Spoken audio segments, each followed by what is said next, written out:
বাংলা সংস্কৃতিকে আমাদের আরো বিকশিত, আরো কুসুমিত, আরো পল্লবিত, আরো সুললিত, আরো সুরভিত, আরো সুশোভিত আমাদের করতে হবে। কারণ সভ্যতা এবং সংস্কৃতি হচ্ছে একটা জাতির মেরুদণ্ড। যতই হোক, at the end of the day আমার মুখ দিয়ে কিন্তু মাতৃভাষাটা বেরোবেই। শিশুরা যেমন ছোট্টবেলা থেকে মা কথাটা প্রথম বলতে শেখে, সেরকম মনে রাখবেন এটা আমাদের অভ্যাস হয়ে গেছে।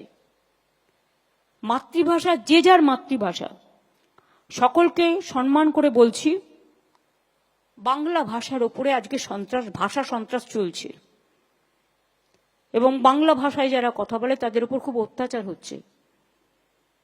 আরেকটা ভাষা আন্দোলন সমাজকে যাতে জাগ্রত করতে পারে এবং আমাদের ভাষাটা মনে রাখবেন সারা পৃথিবীতে ৫ম স্থানে এবং এশিয়াতে ২য় স্থানে।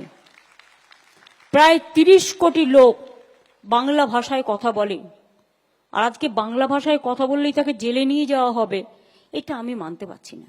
আমি কেন, আপনারা কেউই মানতে পারছেন না। সুতরাং এটা নিয়ে আমাদের প্রোগ্রাম করা উচিত সর্বস্তরে। এটা আমার একার নয়, এটা সবার।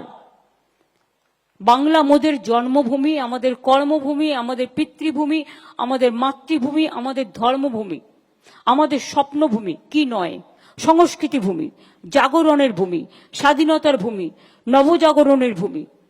এই ভূমিটাকে আমাদের রক্ষা করতে হবে।